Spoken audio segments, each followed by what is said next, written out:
for this, and it happened. Uncle fucking House, who's supposed to be Are the shoes of a champion. This jacket right here, shoes of a champion. Hey,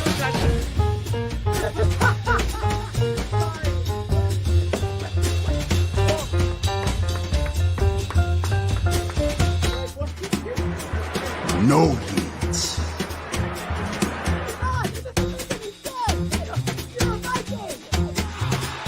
Yeah! Yeah! All right, people of the universe, what's going on? It's your boy, Dylan McDilly, the kid, Dilly, whatever you want to call me, that's me. I am here, solo dolo, once again. Devin reported that he is just not in the right headspace. He said that he's just not where his head needs to be for wrestling, not where his heart needs to be. It was really just a nice long way of telling me that he didn't want to get smacked in predictions. No, I'm just kidding. Devin is having a tough day. Mental health. I don't know if you knew this. June is Men's Mental Health Month. You know, you probably haven't heard about it because there's another month that happens in June that kind of gets overtaken by that. But mental health is important, people. And Devin right now is just not feeling too hot. And I'm not going to make him do the podcast when he's not feeling a hundo. So we're hoping that Dev feels better. Love him, obviously. Prayers and everything. He'll be good for the next pod. But we're going to rock this out with me today. And we got a pretty hefty pod. So Devin has pretty much just walked over to the Thanksgiving table. And he has said, you know what? You can eat it all. I'm going to go do my thing. And I got a pretty big portion here to get into. So, first things first, I guess I'll just tell you guys what's going on today. We got the NXT Battleground review. We got Ricochet leaving WWE, WWE interested in Penta, Clash of the Castle predictions, the weekly recap, and then the top 5. And you'll get to the top 5 at the very end. Now, first things first. NXT Battleground review. Now, as far as the show went, I'm going to be honest. This was a show that I was trying to get my brother into, who is a casual fan. This is a show that I was trying to, actually I got Ennis, who is OG around here, into the show.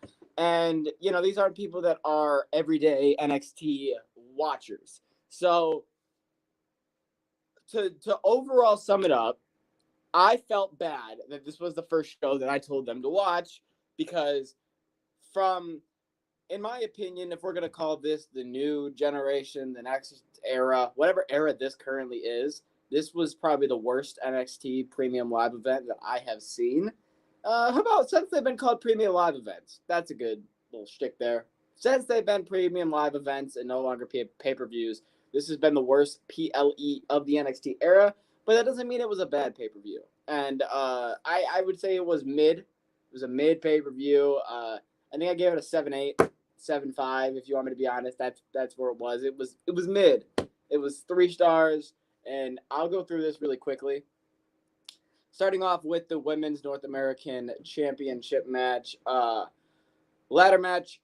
Any of these 6 women could have won, and you weren't going to be upset. It wasn't a situation of the wrong woman won. I thought it was a great match, great spot with Lash Legend getting put through the ladder, great spot with Sol Ruka, looked great with hitting Soul Snatchers out of nowhere. That is becoming, if not the best move in NXT, I think that is the best finisher move right now in NXT, and it isn't close, man or woman. And then when it comes to the match, my only critique was it just felt like it was rushed. It felt like the finish was very like Kalani Jordan just ran up the ladder out of nowhere and won. It was very similar to how Grayson Waller and Austin Theory won the tag titles at WrestleMania. It's a good way to probably describe it. But as far as the match itself, I thought it was good. I was just expecting it to be better. I just thought it was going to be longer. And I felt like it ended quickly, which in my head was like something that I thought, okay, well, they're making room for other things throughout the night.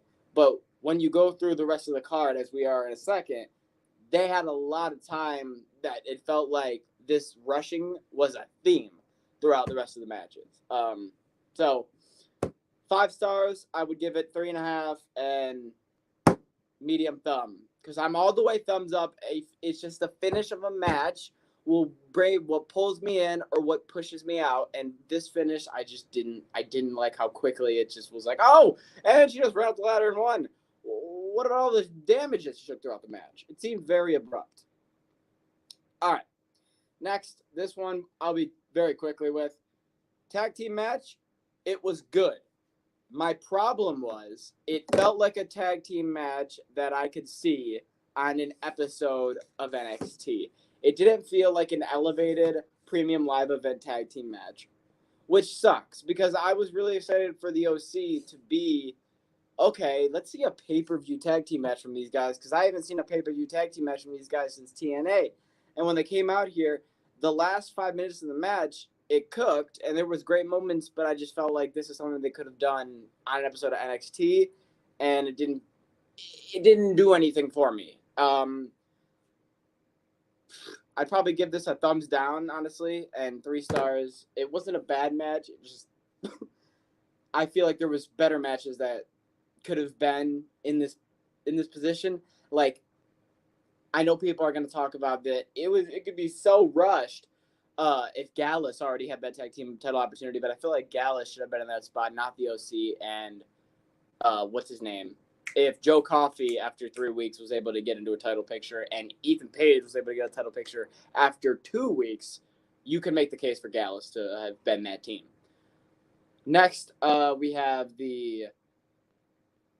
Sorry, I completely just blanked. We had... NXT Underground. Lola Vice and Shayna Baszler. And I said that this match is what Ronda Rousey and Shayna Baszler should have been when I went and saw in person at SummerSlam. This match was the most MMA-like you could probably make it, despite the apex and the environment that they were in. I just felt like the way that they were fighting and the way that the match went, it was very much like an MMA-style match, a shoot fight, whatever you want to call it. Obviously, there's things that make it, sports entertainment and different from UFC because they're 2 different things. But this was one of my favorite matches of the night. I thought it was a really good match. Surprisingly, I'm going to actually give this one 3.5 stars, which isn't surprising, and a thumbs up, though. I'm going to give it a thumbs up. I thought it was good. It was what it needed to be. Next, we have the triple threat match for the North American Championship match. That is Obafemi, Joe Coffey, Wesley. This match was great. We knew it was going to be great. And this is a me, okay? Let me know if I'm wrong. Tell me if you differ. But in my opinion, I felt like this match was also a little rushed. I don't know what it was. It felt like every match, it was like they needed to build time for something that never came. But when it comes to the match in general, it was a good match. Oba looked great. Coffey looked great. Wes looked great. In the end, Obafemi got the win. To just sum this up, 4 stars, thumbs up, it went well.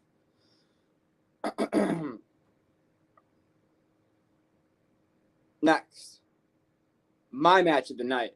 Jordynne Grace, Roxanne Perez, NXT Women's Championship. Like I said, I thought this was the match of the night. I thought that these 2 women absolutely cooked when they went inside of that ring.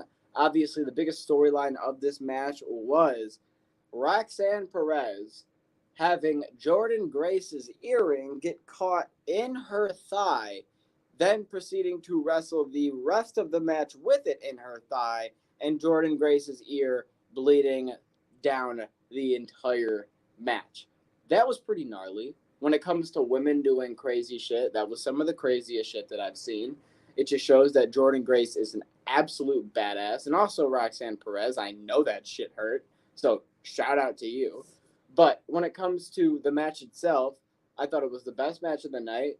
Technical, great. The back and forth, great. They made Jordynne Grace look great. Now, obviously, the whole question of how are they going to make her lose clean, this and that, they actually did. I mean, was there shenanigans with the championship and Dana Brooke, otherwise known as Ash by Elegance, getting involved with Tatum Paxley to result in the Pop Rocks? Yes, but she hit that Pop Rocks clean. 1, 2, 3. And that was all that it was. So I'm going to give this match a 4.5 stars and a thumbs up from me. Loved it. Main event, Trick Williams and Ethan Page. All ego Ethan Page, that is.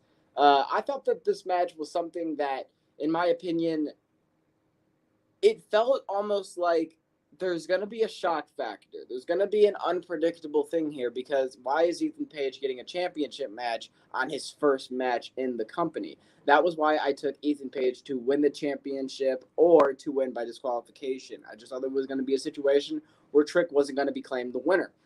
Clearly, I was wrong because Trick hit the Trick knee 1, 2, 3, and that was all she wrote. Ethan Page lost. Trick was saying, whoop that Trick. And then they ended the pay-per-view.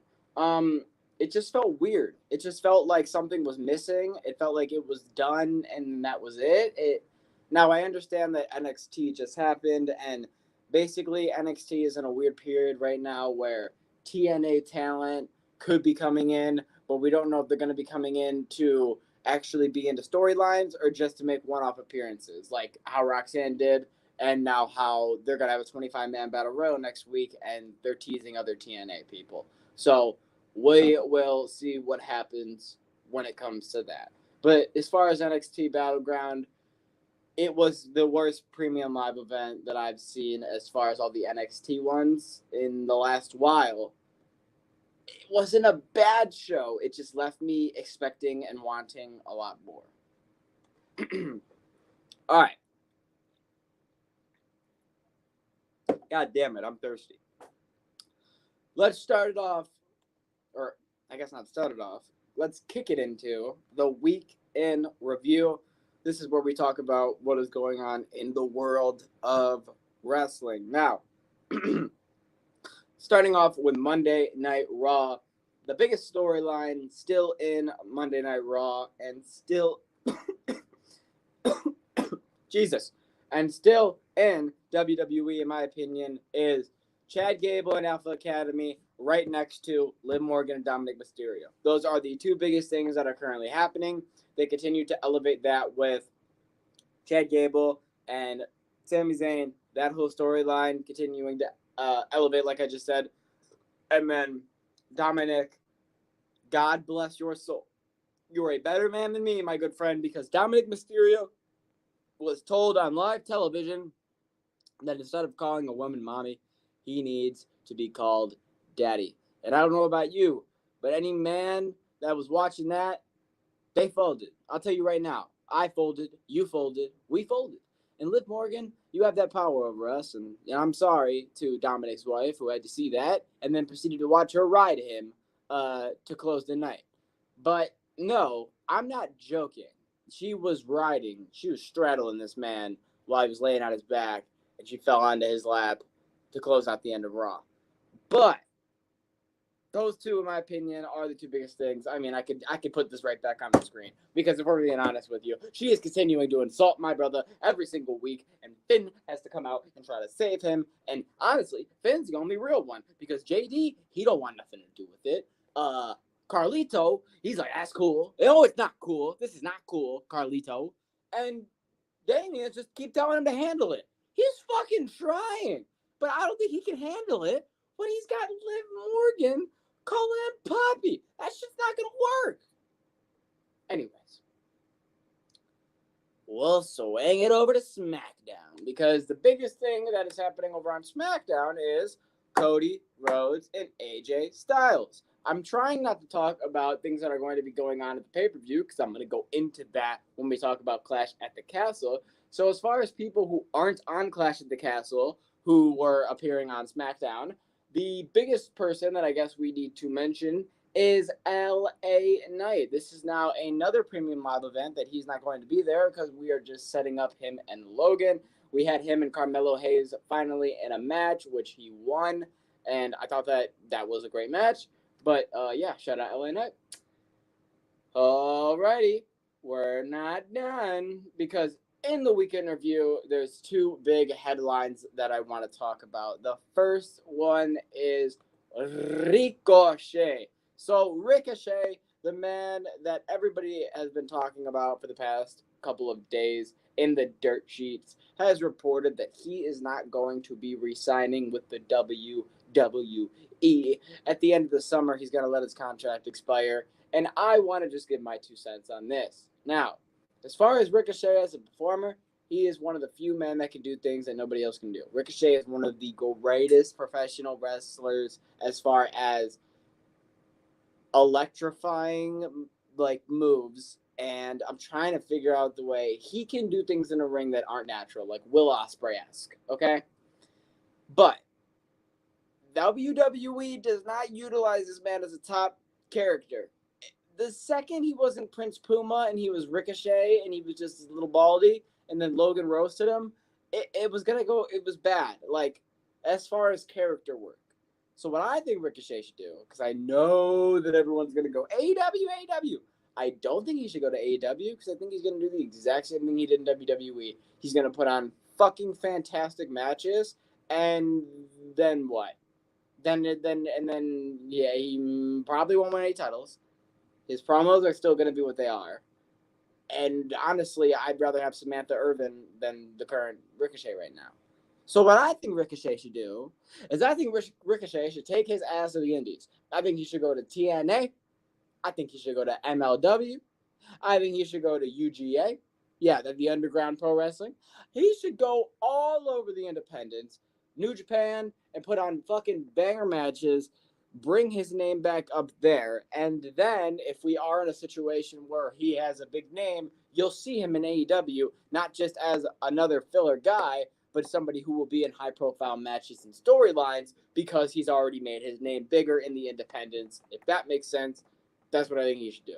And if WWE is going to lose a great cruiserweight talent that's one of a kind in Ricochet, they are going to be replacing him with what it looks like is another one-of-a-kind talent in Penta. Now, for those of you who do not know, I am the biggest fan. I'm not going to say the biggest because I guess I don't know who else is, but I am a huge fan of Penta. He is my favorite wrestler in AEW. It was him and then MJF, but he was originally always number one. I just thought that the things that he could do in Lucha Underground is what made me a fan. Then when he went to AEW, something about him in the Seattle Mero, I vibe with it, and I love him, and I think he's fantastic. If he comes to WWE, I have a strong feeling that he is not going to be used like everyone else in the Latino community. Because everyone that's a Latino right now, you go into a faction or you go into the mid-card. And I don't think Penta's somebody that you're going to be able to place there, because Penta, for one of the things that I've always been able to give him credit for is he does not speak English, and he can talk throughout the entire match, and by facial expressions and by just doing this and that and the little things that he does throughout the match, he doesn't need to talk, and it's just based off his body language. You can tell exactly what he's thinking and what he's saying. But I would love to see Penta in the WWE. That almost feels like a fever dream of something to happen, because if you get Penta, odds of you getting his brother Rey Fenix, I would assume, got to be high as well. Now, that's not immediate. That would be a future thing, but just something else that I thought that should be brought up, because it's important to note that they're fucking brothers. Anywho, last thing. If you've noticed, this pod is going to be really quick. And I want to point out that if Devin was here right now, we would be at an hour. We're at 20 minutes and 15 seconds. If Devin was here right now, we would be at an hour. Just saying. Clash at the Castle predictions. You know what? I got an idea. I think I should end the podcast right now. 20 minutes. Zip it out. And then tomorrow, I come back with Devin and we just do the predictions. I've just made that decision right now. And I don't really have anybody to answer to because there's currently only one person watching, and that's me. So I'm going to put a pin in this. We're going to do the predictions tomorrow. I'm going to go watch TNA. You guys have a good night, and I'll see you tomorrow with Devin when he's in a better headspace. Be good people, do good things to people, and do good things to people. Be nice to people, and then be nice to somebody else. Have a good one. I'm Nick Dilly. I'll see you soon.